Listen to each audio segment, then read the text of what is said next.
C'est pas le premier slide. Oh, il est où le but? Ah, yes. Okay.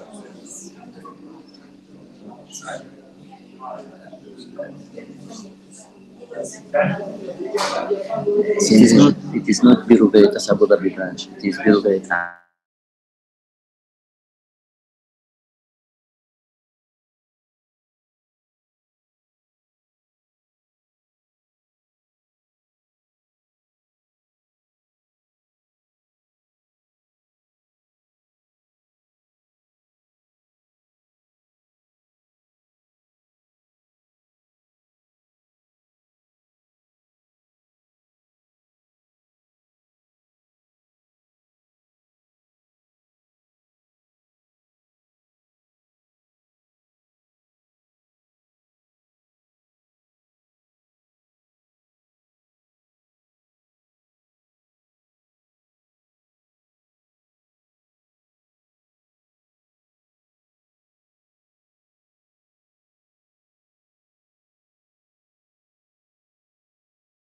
نجيب بسم الله.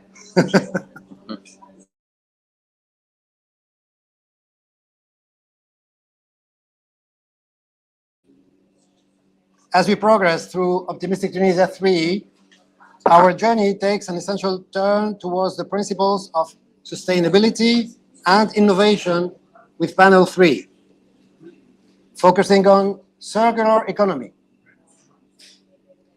This panel brings together visionaries and experts who are at the forefront of reshaping economic paradigms and promoting sustainable practices in Tunisia and beyond.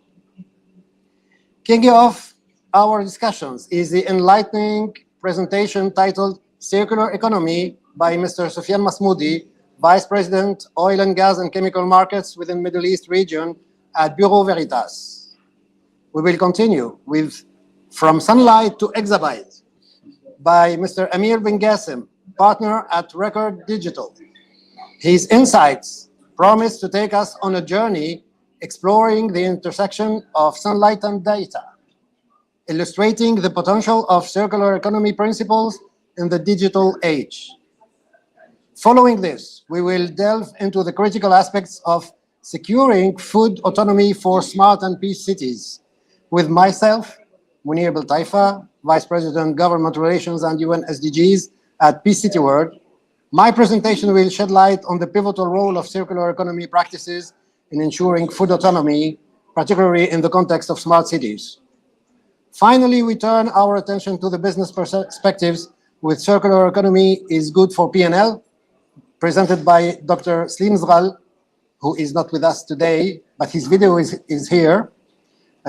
Slim is the CEO of Altea Packaging. Dr. Zeghal haven't been able to make it to Dubai, so he sent a video to share valuable insights into how embracing circular economy practices can be not just environmentally responsible, but also economically beneficial. To guide us through these enlightening presentations and facilitate an engaging dialogue, we are honored to have Dr. Houda Ben Jannet, General Director of Organisation Méditerranéenne de l'Énergie et du Climat, as our facilitator. In addition to moderating the Q&A session, Dr. Ben Jannet may share valuable insights. This panel is not just about discussions, it's a collaborative exploration of how circular economy principles can be integrated into our economic fabric, promoting sustainability and resilience. I encourage each of you to actively participate, ask questions, and contribute to this crucial conversation. Thank you for your engagement, and let's make this panel a source of inspiration and actionable insights for a circular and sustainable future. Thank you, and Mr. Soufiane Masmoudi, the floor is yours. Thank you, Dr. Mounir.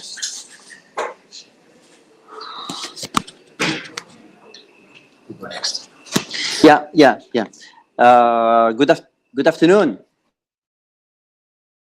Kamal, who introduced me to TTU, and thank you, Dr. Mounir, who welcomed me to your organization. I'm really impressed, and I'm really proud of it, and proud to be part of you.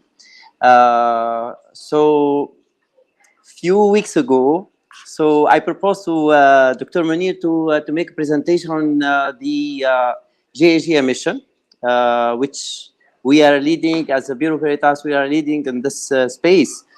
But he proposed to me to make a presentation on circular economy. That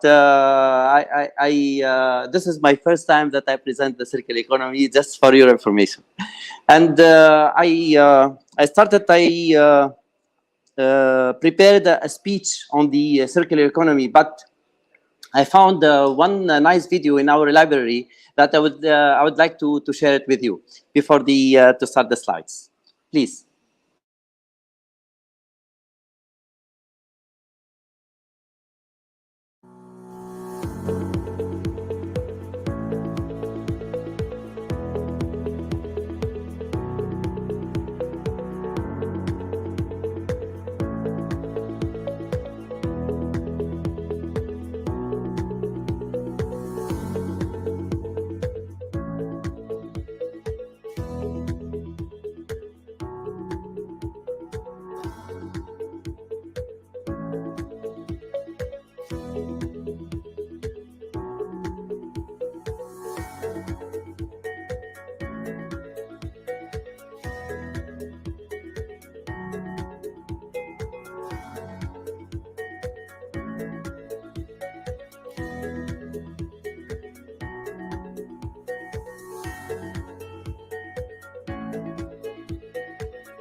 Let me know. Yeah. So this is the different chapter that I will go through it. We'll discuss about it. So I picked a couple of definition and challenges. The market outlook and drivers. Yeah, it is a market, the recycling, and couple of slides on our offering as a Bureau Veritas, just for your knowledge. So, so the video, you may understand that we are sitting in the heart of the manufacturing value chain of petrochemical. Today, more than 100,000 of products are being used in different sectors, and you can name it, in the energy supply, in the and you can see the new energy, which is wind and turbine, the food and drinking, and the packaging, in our domestic, all the appliances, most of the appliances, and even new and on the move, like batteries, tires, medicines, and so on and so forth. So we can see that 95% of all manufactured goods rely on somehow on the chemical process. So here, you understand that it is critical to address the SDG, and we have an expert on SDG. And if we see the chemical product, for example, for the fertilizer, the pesticide, and the plastics and food packaging, so there are 3 levers that we need to address it, like the Zero Hunter, the lever number 2, and 9 and 12. Zero Hunter, good health and wealth, and clean water. So our 12 it is responsible consumption and production. Exactly. So for the pharma and the pharmaceutical ingredient, which is API, it's the well health and the well-being. For the lightweight composite 4 levers, which is 7, 9, and 11. 7, it's the affordable energy, the industry, innovation, and finally the climate action. For the recyclable plastic as well, so there are 4 levers. So we mentioned the 9, the 11, 12, and under the water that you saw in the video that millions of tons of plastic are lands or hands up in the sea. So we estimate more than 8 million. So and the lever of responsible lever number 12, responsible consumption and the production. So building building material like a foam, like a frame, like aluminum. So this is the 3 levers. So the industry, innovation, and infrastructure. So the lever number 11, which is related to sustainable cities and communities, and the action, planet action. So finally, the water treatment and chemical and for pipe solution. So the introduced lever, which is clean water and sanitation, and the previous one that we have mentioned, like planet action and life underwater. So you can see that if, the energy today enabled the petrochemical to double the saving of the energy. However, today the petrochemical, they propose a solution to reduce their emission by 2.5 gigaton per year. This is by 2030, which is in the coming years.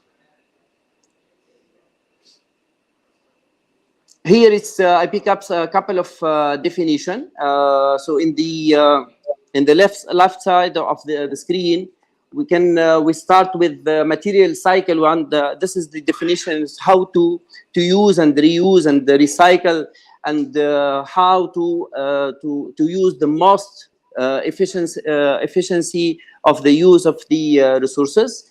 And this is we tackle the lever 13, which is climate action. So the idea is how to design a product, and in the design itself, you think about that this product should be reused from the design stage only. So the second one, the closed loop supply chain, which is again related to the affordable and clean energy, the lever number 7.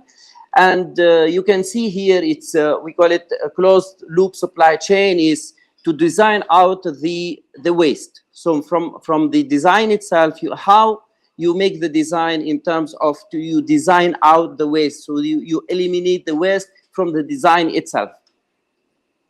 The third one, which is related to the good health and well-being, which is very important, which when we talk about chemical, we talk about hazardous in the chemical product, and how to reduce the risk and avoid the risk of the through the life cycle of the petrochemical itself.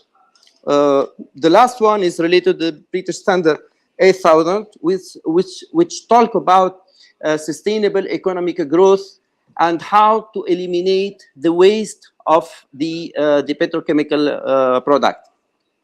The right side, it's a very nice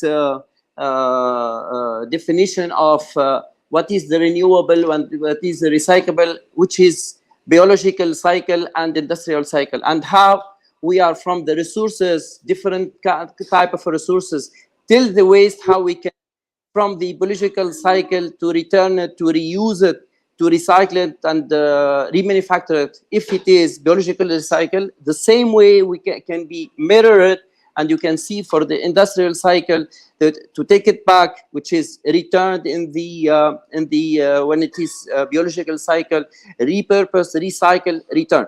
So I'll take, for example, let's take cotton. Cotton, for example, this is for the to fabricate clothes, and this is something that we consider it as a biological cycle, and how we can reuse and recycle the clothes. However, for example, if I take car, the car, how we can, this car, we can return it to the factory, and he can use and reuse some component to reuse it again. And this is how we make it repurpose or return it for remanufacturing. And this is the mirroring of between biological cycle and industrial cycle. Here, just a couple of figures. You might seen it in the video. It's talking about 20 times more than 1 million every day per producing chemical, 8 million of plastic leaks in the ocean. Only 14% plastic packaging is recycling today, which is very alarming. Even there, I mean, it's only in European Union continent. So you can see that it is market itself. The market was estimated 26 billion in 2020, and it is expected to reach 64 billion by 2025. So again, there are some survey on the consumer, and we are talking about a lot. And Si Muhammad, he mentioned about the behavior of the consumer, and it's true that 81% of the consumer, they are really keen to plan to move eco-friendly product. So which is it's very important. 62% out of them, they want to push the company to be more engaged in the social and the culture, in the environmental and political issues as well. And 77%, which is very, very important, this one, it's perceived that plastic to be least environmentally friendly, which is true in fact. So the outlook here, of course, the driver are always the regulation. Regulation versus the ESG and the data, and so regulation versus the HSE requirement. First of all, there are two figures which is dominating maybe the slide, which is 88% of the material resources in Europe are lost after just one use. 88%. You can imagine how much this quantity of plastic or petrochemical are wasted, and this is, we call it resources.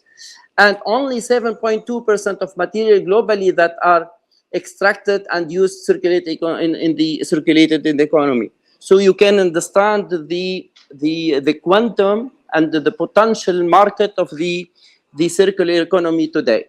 So if we pick up, if we see the regulation, there are CSS. The next slide will talk about CSS, which is Chemical Strategy for Sustainability, which is boost the innovation and the way how to produce the petrochemical product.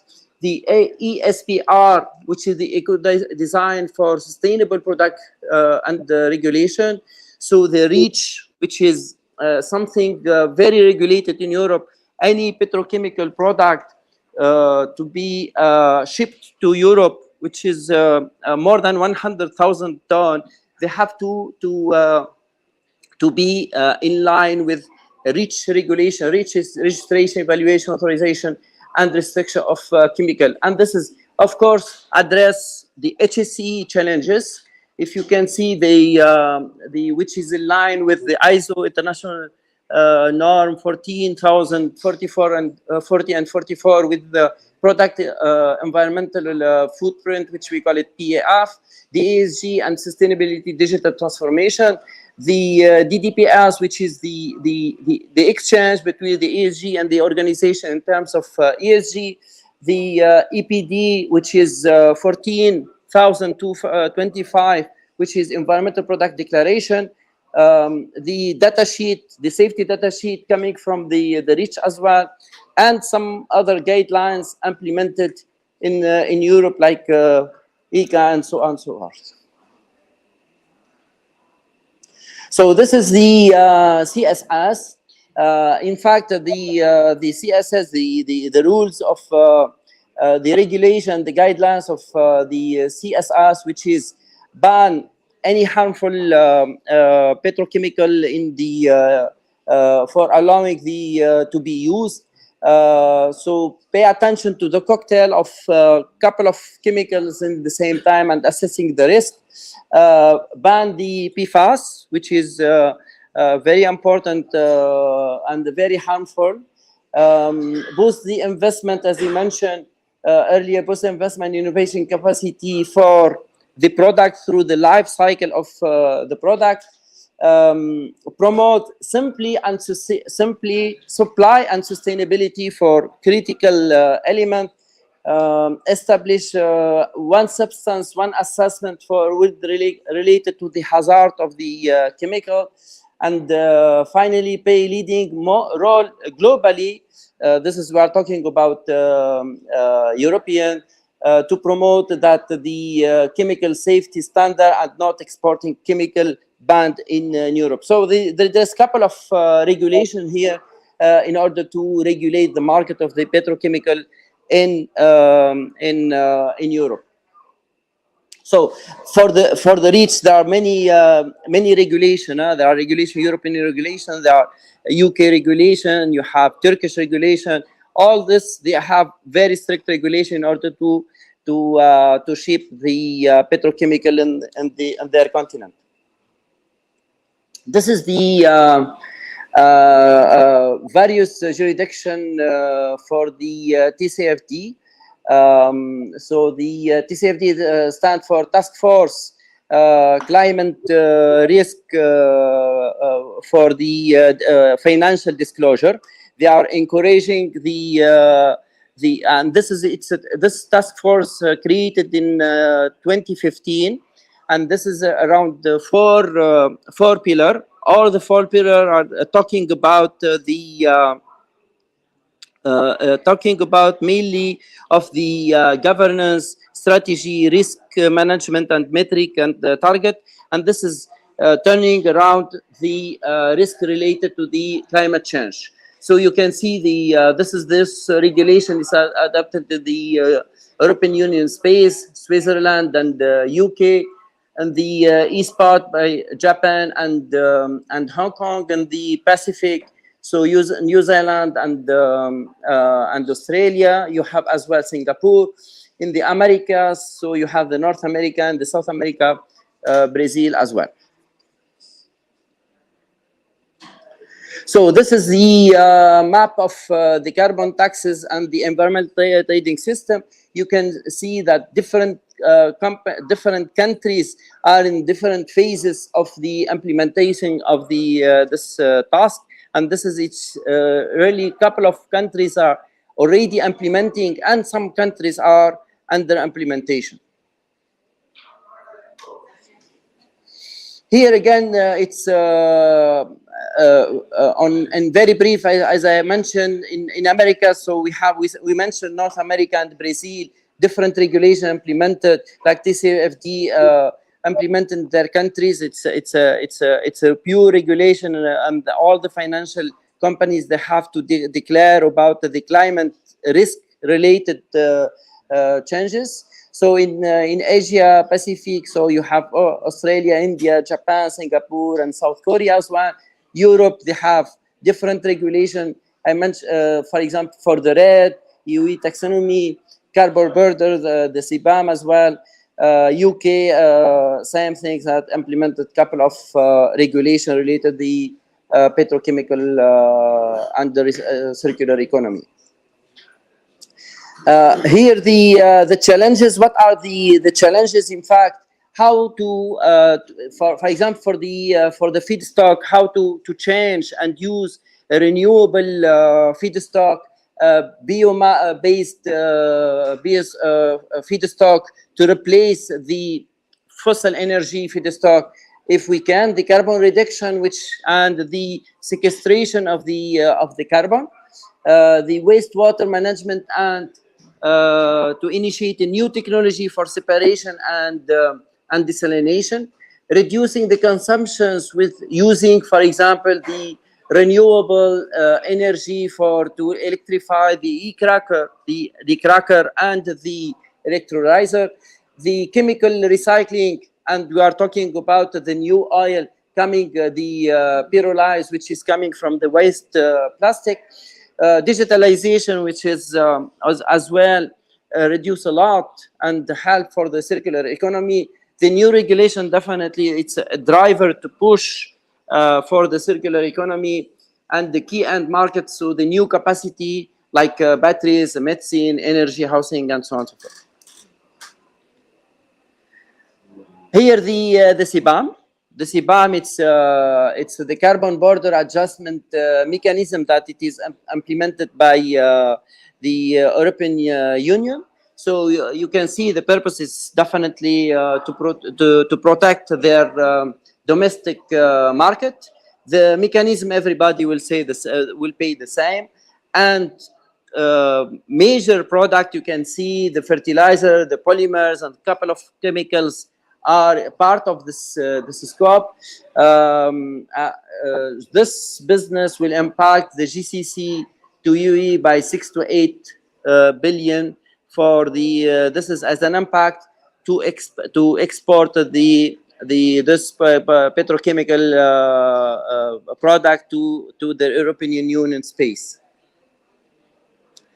A couple of opportunities as well here, for example, for the resource efficiency, which we are, I mean, the circular economy recommend to use more in efficient mode the resources, how to improve to use these resources. And we mentioned design out the waste, or from the design stage, how to have the petrochemical product to be zero waste.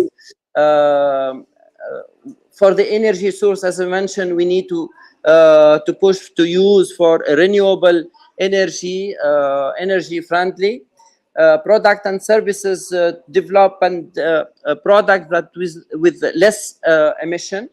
The market access to the market, use the incentive from the public sector. I don't know if in Tunisia we have this incentive to do that.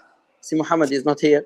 And resilience, the participation in the renewable and new energy and the adoption of energy efficiency. So in brief, in our offering, so in Bureau Veritas, we are saying that we are company to society. So in the end user is us, it's the society.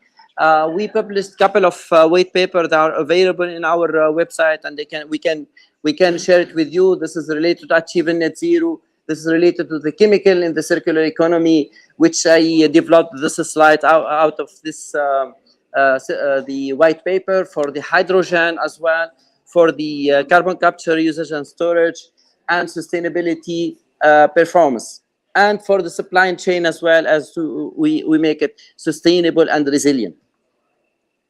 So we cover the whole life cycle of a plant, as you can see. Excuse me, if I may, sorry, if I may, if you can conclude, because we are really running out of time. Sorry about that, but otherwise. Maybe I'll go to the last slide, which is a couple of projects, that's ongoing project, which is chemical recycling plant, ExxonMobil in France, Total in France as well, SABIC in Netherlands, which are related to the chemical recycling plant, as well the outsourcing lab in USA and in Germany. Thank you. Thank you very much. So actually, this was a training course on circular economy. So without any delay, thank you very much. I give the floor to Mr. Ben-Gacem. So now the challenge is to have the circular economy also in the presentation. So please, the floor is yours. Yes, please. Let me help you. Thank you, everyone.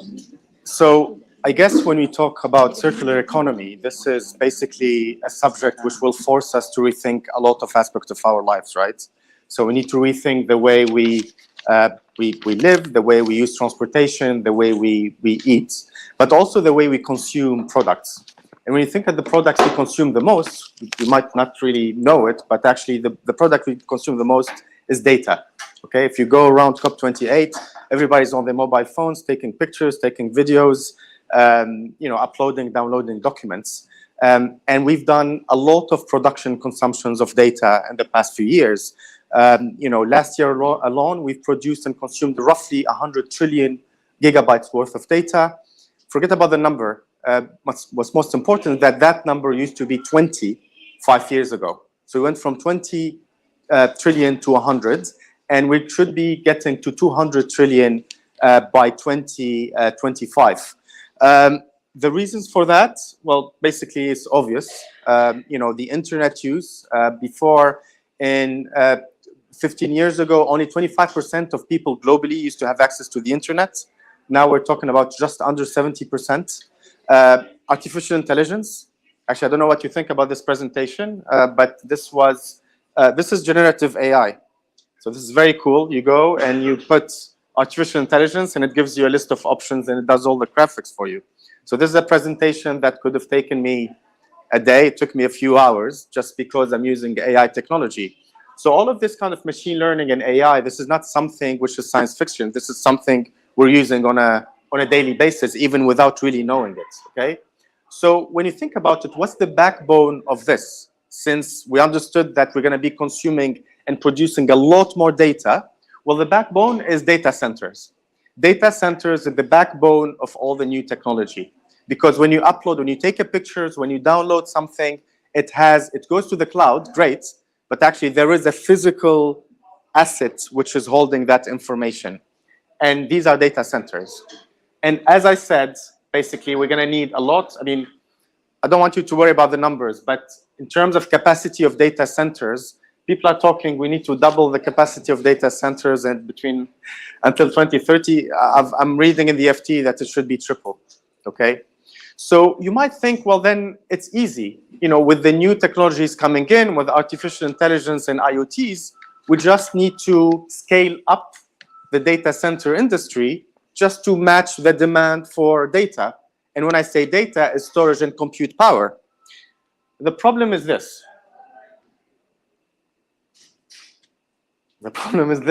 I love this chart.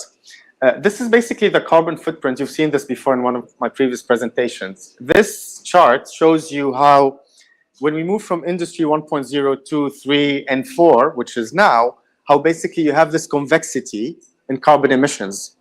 I agree, this is a little bit misleading because you're going to say, yeah, but it's not only data centers which consume this. The way you have to look at it is that data centers today, depending on which part of the spectrum you are, consume 2 to 4% of the total energy. If we're going to double that, then there's going to be much more electricity or power needed to power this new technology. So let's all agree that this is unsustainable. And if we're going to use more data, we need to find a more sustainable way to use this data. Well, there are solutions. Obviously, there's a lot of efficiencies, within the data center industry and within the technology industry. We can talk about cooling. A lot of the energy used by data centers basically is used to cool down the devices. If I'm on a Zoom call on my phone, actually, usually the phone gets more heated because it consumes more energy. Well, kind of exactly the same. But also, one of the major components of data centers is really, basically the energy factor. And we have solutions for that. A lot of the big, what we call the hyperscalers, Google, Amazon Web Services, they all have different kind of commitments to net zero, but this is basically this theme. But, what you need to know is that the bulk of the data center industry, which is, as I said, the backbone of the new digital, the industry 4.0, is really very much biased to the developed world. 40% of data centers on the planet are the United States. 20% in Europe. China has 8%. But I would say easily 75% of data centers, again, look at it from the backbone of the new industry, is in developed markets and not in emerging markets. So how can emerging markets play a major role in this? Well, basically, the way you have to look at it is to make this digital transformation more sustainable, we need to move to a more sustainable source of energy, which is obviously renewable energy. And renewable energy, when you look at it, most of it is very, very abundant in emerging markets. Just for solar PV alone, 60% of the potential on planet Earth of solar PV is in Africa. Whereas Africa received a significantly small amount of investments into renewable energy. Actually, it's really tiny versus the rest of the planet. Now, I know what you're gonna say. You're gonna say, yeah, but for data center, you need the connectivity. You need cables. Well, true.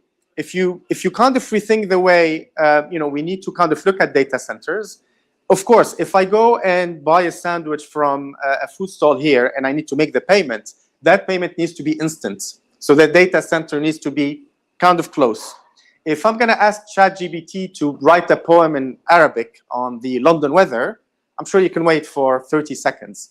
So this latency debate is basically more flexible with the new industry.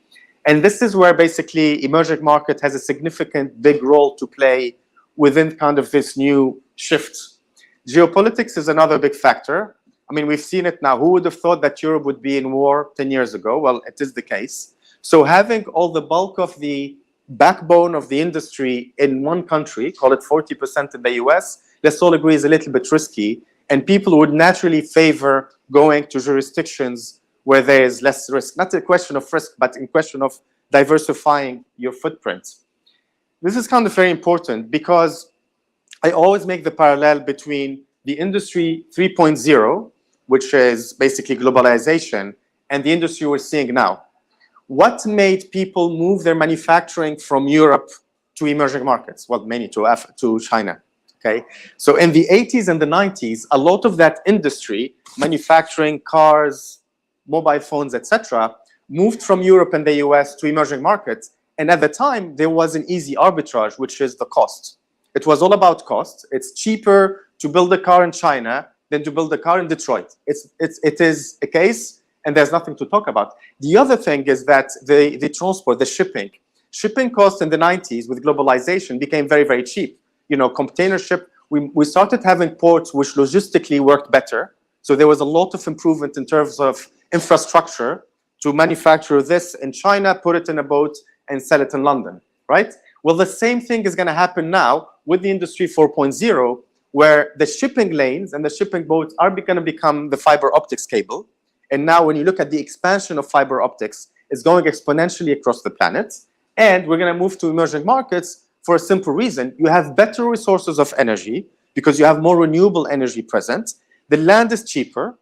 And basically, you tick all the boxes. Like, who would have thought that Airbus Industries will be doing the cabling of their wings in Tunisia 10 years ago? Now, Tunisia is a major center for aeronautics. Well, you have to think exactly the same with data centers, where basically you're going to have this shift from developed world, which now holds 75% of that industry, and that's going to move to kind of emerging markets. So the way you look at it is the shipping lanes are becoming basically the new shipping lanes are the fiber optics cables, and the manufacturing, the stuff that Europe used to produce, be it phones or whatever, is going to become data.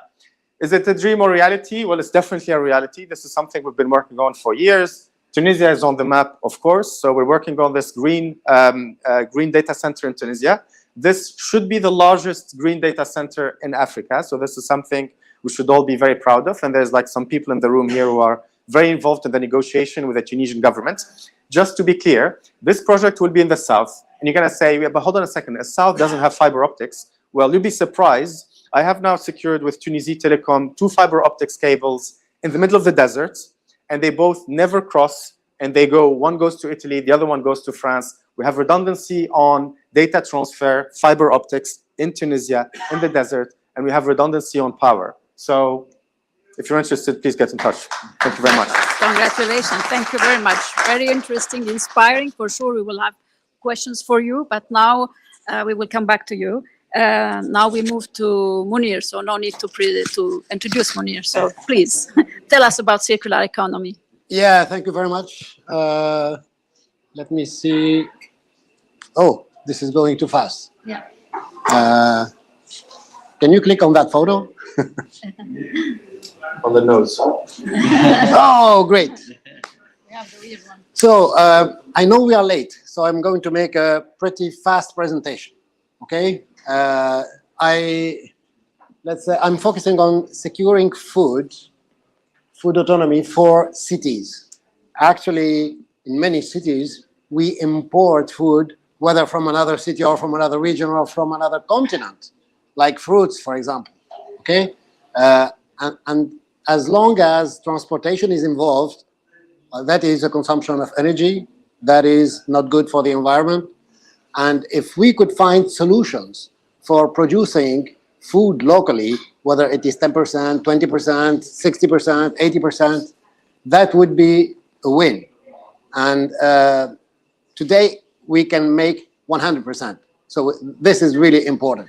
And we can make food autonomy for each, let's say, city, for each village. I'm not developing this because in the room we have Elias Saidani, if you could raise your hand, who is a professional of hydroponic agriculture or hydroponic farming, and he will develop in his presentation what we do here. Why are we calling this smart cities or peace cities? So what we call, let's say today, we are 8 billion on Earth. And sometimes we feel like it's already too much.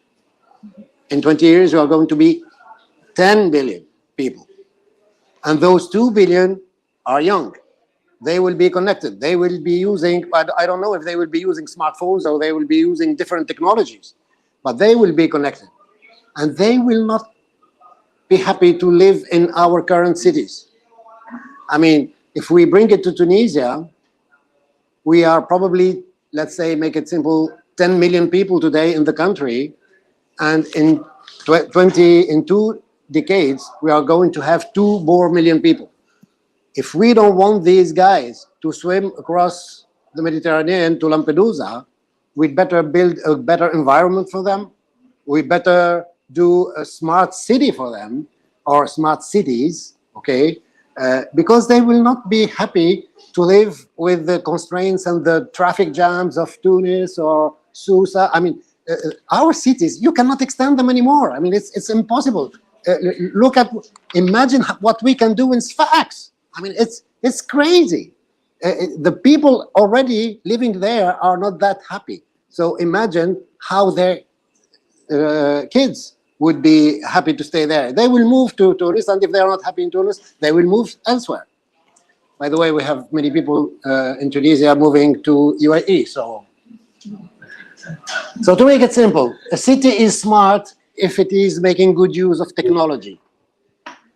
A peace city is a smart city that is offering jobs to its people, that is offering all SDGs, actually, to make it simple, because we don't have time. So keep in mind, whatever SDG objective a smart city, peace city, let's say, is offering that. I'm not going to develop this one. Why and how do we secure food? So,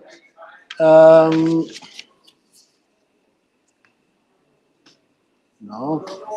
Would you please click on the right there? On advanced hydroponic farming. Oh, sorry. Can we go back, please? Would you please click here? Okay, forget about it. We don't have time. Okay. So I'm not going to develop this. I'm not going to develop this. This is too long for today. Yeah, this is. Yeah, let me leave space for my friends. Excellent, thank you. We'd be happy to develop. So that you have time for questions. Thank you. Thank you very much. So last but not least, let's listen to the message from Dr. Slim, and then we will open to question and answer session. Thank you for being here. Should.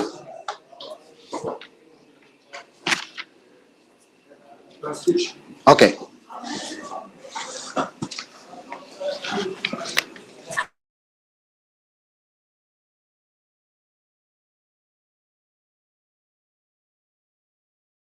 share the presentations.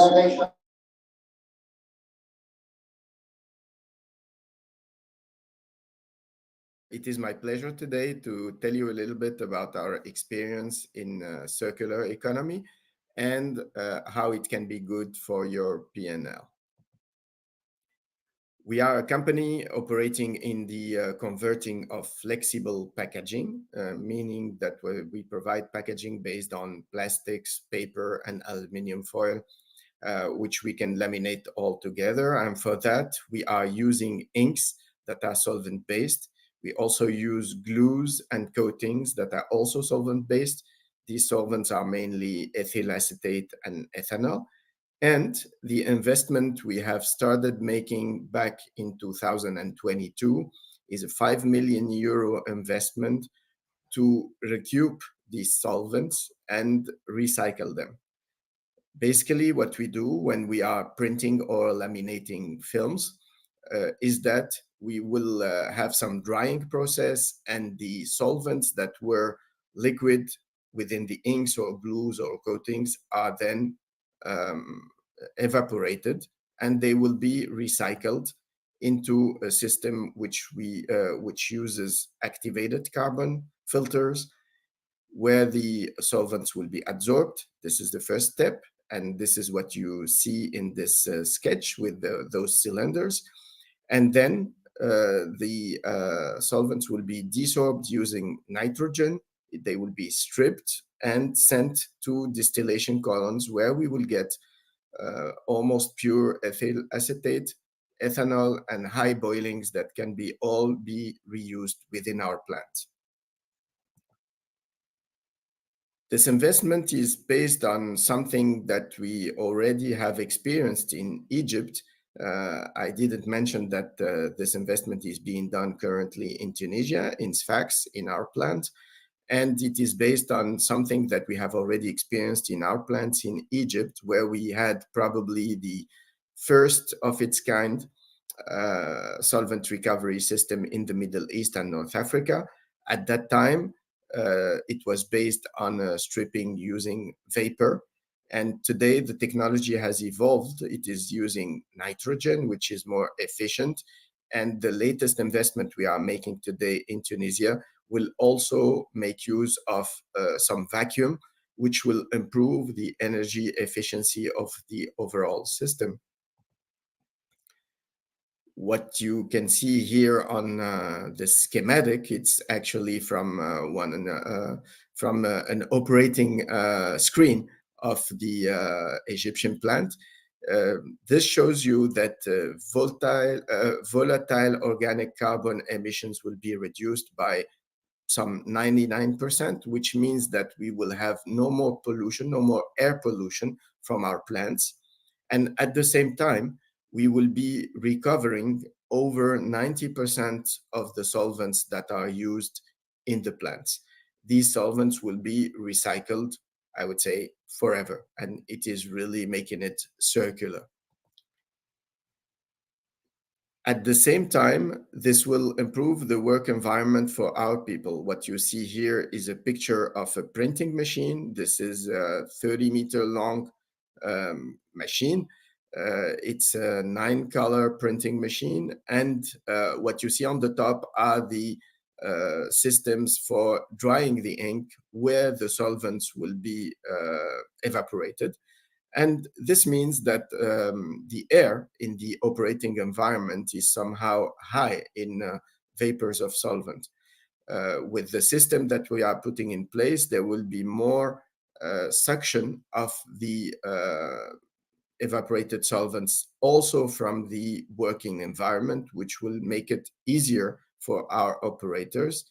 And at the same time, of course, these solvents will be sent to the recirculation or the recovery plants. And when we are talking circularity, it's really, we are talking big numbers. We are talking about 1,000 tons of solvents that will not be purchased per year and that will be recirculated within the plant. So this is also, in terms of economy, figure which will add up to some 1.5 million euro roughly on a yearly base.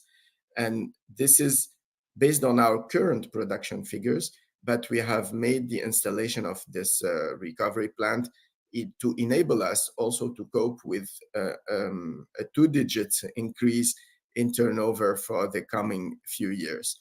So this means that, of course, as we produce more, as we are more efficient, we will be also saving more on solvents usage. This is also, I would say, a resource that comes from the petrochemical industry. Solvents are produced today from petrochemical plants. And in Tunisia, also in Egypt, they are being imported. And this means that we will also save on these imports today in our plants. With this new installation, we will also improve on energy savings with a higher level of automation of air recirculation, because we will be making sure that we saturate the air with solvent vapor before sending it to the carbon filters, and then stripping it into the distillation columns. Therefore, such an installation will make the overall system more efficient in terms of energy. And to tell you a little more about our commitment in environmental protection, we are not only reducing our air pollution to close to zero, but we are also thinking of the whole full cycle for our products. We are in the packaging sector, as I mentioned, and by doing more gauge reduction, whereby we are reducing the thickness of the films, of the laminates that we are selling to our customers, we are reducing the level of usage of material, but we are also reducing the potential garbage that will be generated once the final user would have used the packaging, or mainly used the product within the packaging, and the packaging, we all know, ends up usually in the garbage bin, hopefully to go to some recycling, but not always, unfortunately. I mentioned source reduction. This means gauge reduction, as said earlier, but it also means taking care of using less inks, less glue. All the products that we are using, we are trying to be more efficient in their usage, also in reducing the waste during production by optimizing all the steps of production. And therefore, this will enable us to really fulfill this goal of source reduction. By doing so, we are improving our carbon footprint. And already I should mention that flexible packaging is one of the best approaches to a lower carbon footprint, because it has less weight than, let's say, glass or metal packaging. And therefore, when you are transporting goods that are packaged into flexible packages, this means that you have an overall weight which is lower, but per products being sold to the end users. And this means that in the transportation steps also you are improving your carbon footprint. We do a lot of work on analyzing carbon footprint for some of our customers, mainly multinationals, that are pushing, of course, to improve on these topics. We also have done a lot of research work on recyclability. You know, there was a big buzz at a point in time about biodegradable materials or compostable materials. Of course, the technical solutions exist today. However, they are costly. And you can use the equivalent biodegradable material for certain products, will be just double the price, which is not necessarily sustainable and affordable for the end users. Therefore, the approach that is being favored these days is more into recyclable materials. And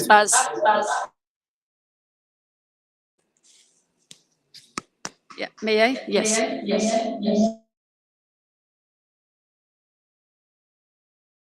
To interrupt, but since we are out of schedule, and what I understood is that we are going to share the slides and the presentation. So this video is going to be shared, and Dr. Zeghal is not here with us to answer the question. So if you do agree, I decide to stop here with the video and to share it with all participants so that we can have a small question and answer question. And I can say 2 words as well, and we close, if you don't mind. Do you agree? Perfect. Yes. Okay. Thank you very much. And so skip the photo. So you may ask very quickly, you may ask what yourself I am moderating this session. I was speaker in the last session. I'm Director of Organisation Méditerranéenne d'Énergie et Climat. So what is the rationale that having me with you moderating this session, facilitating, in addition to switching the roles with you and having the pleasure to be with you, I just want very quickly to say that this is also for OMEC one of our important activities, circular economy and circular carbon economy as well. We've heard a lot of examples, so I'm not going to repeat renewable, CCS, etc. But just to say something, because it is for Tunisia. We have started working on circular economy last year, and we've been in COP27 in Sharm el-Sheikh just saying that we are looking at circular economy, and we start always with something in order to assess whether it is worth to go ahead with companies. And we are starting with plastic, because we've heard also the 66 continent, this is a huge issue. And I was questioning myself whether companies, make sense that energy companies in the Med deal with plastics. And it was really a surprise for us, because we came in Sharm el-Sheikh last year. We presented this initiative where Versalis from Italy, from the group of ENI, and ETAP, with the support of the French agency ADEME, we realized that there is a potential of doing something together for plastic issues. And we are here this year because we have this side event in the French pavilion. And we've been invited by them. They told us, come next year and tell us where you are.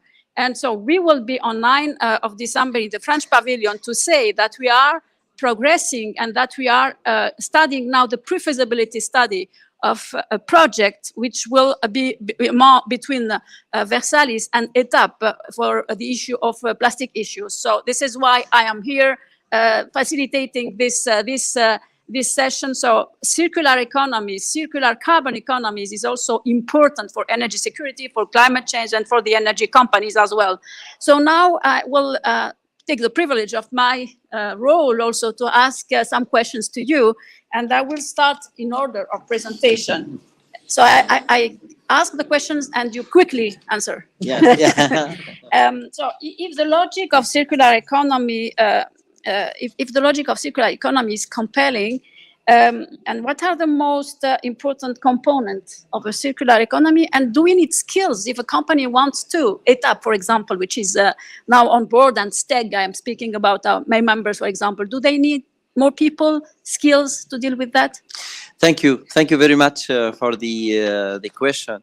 In fact, first of all, it's a leadership mindset. It's very important to make it that the circular economy starts from the leadership, how to make it happen, and how to the product can be, and the efficiency of to use the resources, and how to this waste converted to resources which is recycled. So today it's true, the companies, they are scared of more investment, more capital they need to inject, but in fact they need maybe somehow some additional process engineer to understand how to get the benefit of the waste to re-inject it and make it as a source and inject it to the economy. So the idea is you don't need to have more very specific capabilities that we don't have. No, it's only the way how when you design it, as I mentioned earlier, to waste out the waste, design out the waste. Thank you very much.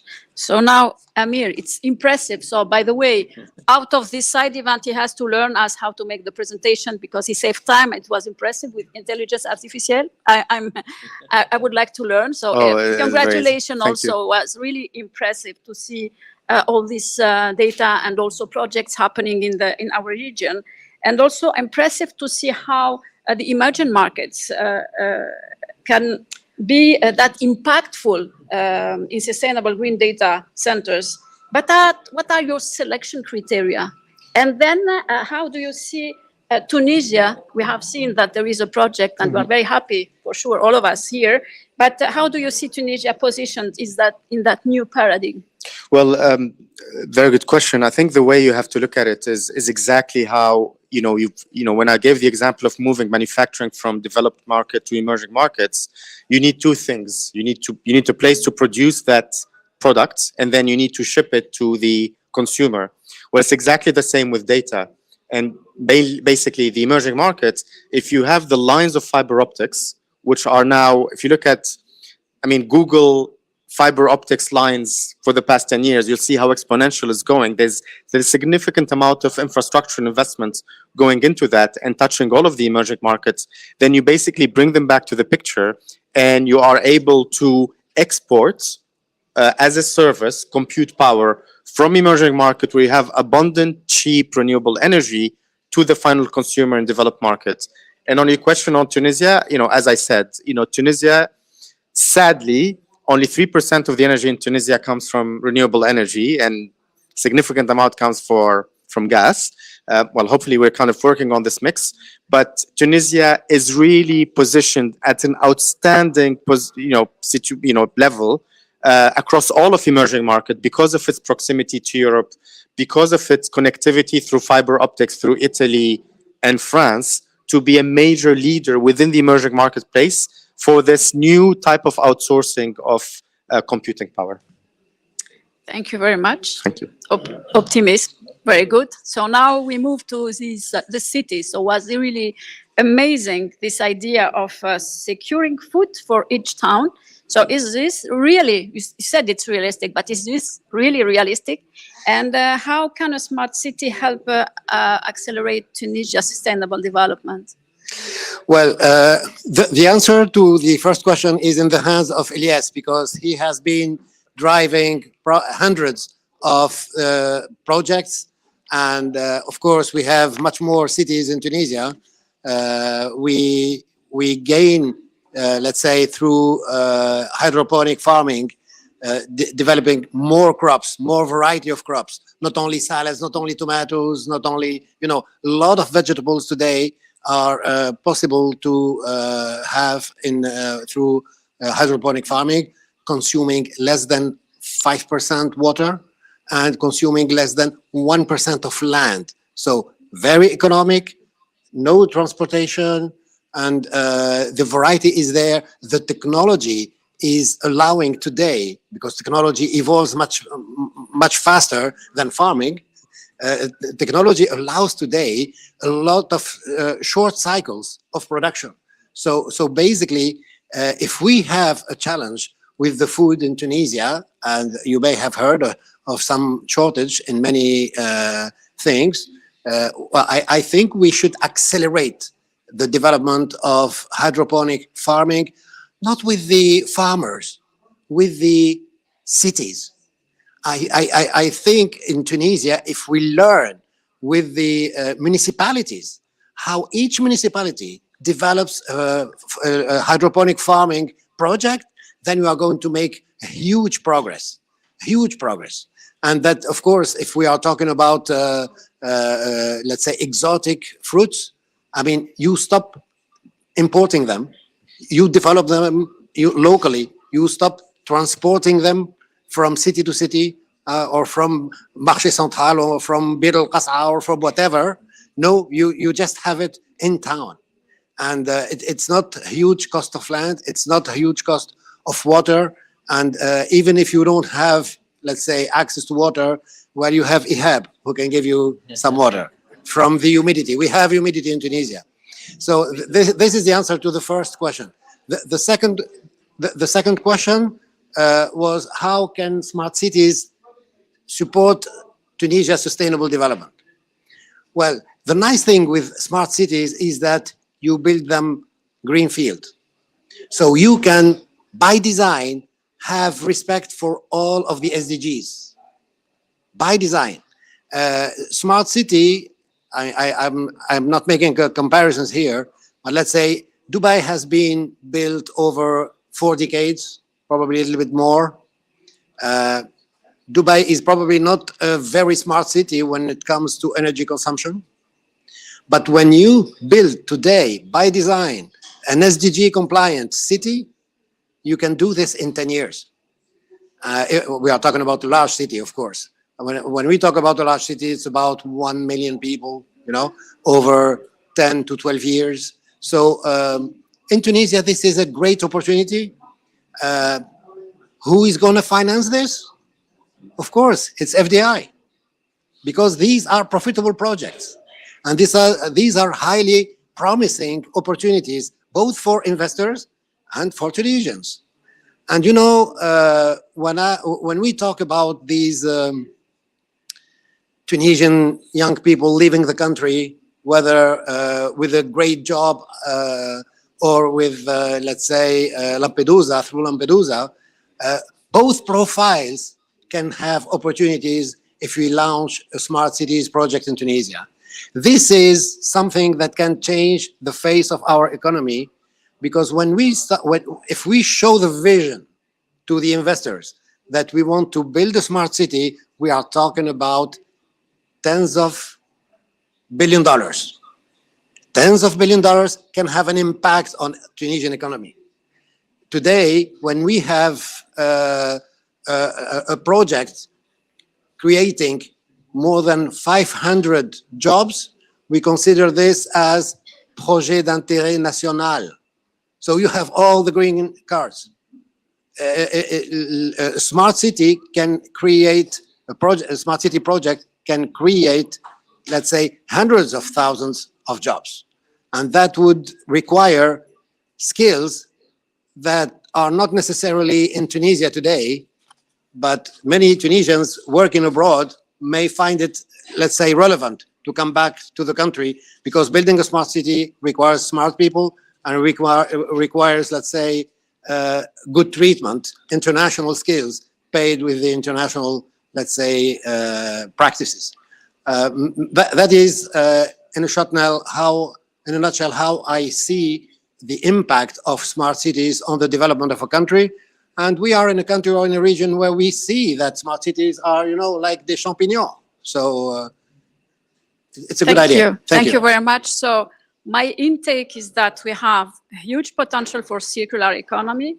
A lot of things are happening, technology is developing, and we have seen, I see that we have two roads. One is with connection, digitalization, interconnection, and the other one is a sort of decentralized circular economy where cities, even closed door, can play an important role. And this is in Tunisia, in the heart of this, has a big potential. Then we need many conditions. So we need to have the conditions in order to make this what is possible happen in the reality. So this is what I take from the different interventions, that Tunisia has really a big potential, but we need to work also on creating the conditions in order for this to happen as fast as possible, because the train is going fast elsewhere. I don't know if I have, we can take question without the chairman kills me, or is there any hot questions? Yes, Kamel. Thank you very much for fascinating presentation. Really enjoyed them. My question goes to Amir. And a data center would typically require something like 100 megawatt of energy. That's what the US is putting as minimum. So going to, let's say, desert area, you would have renewable capacity. How much capacity do you need to have a data center in the desert? So thank you for the question. A 100 megawatt data center is a massive data center. I mean, I know it's very common in the US and Google and Amazon. That's usually the floor they have. But in most of developed market, I think the largest data center in Tunisia is near Benzart, and I think it's like 1 or 2 megawatts. So the project we're working on in Tozer is going to be 40 megawatts. And that's kind of enough capacity for us to have the redundancy on both the renewable energy parts and the STEG. We spoke to STEG a lot, and they love us. And they love us for a simple reason, because we give them excess energy during the day when they need it the most. And in the evening, of course, they don't shut down their power plants. We take it back, but we buy from them the energy when no one is using energy.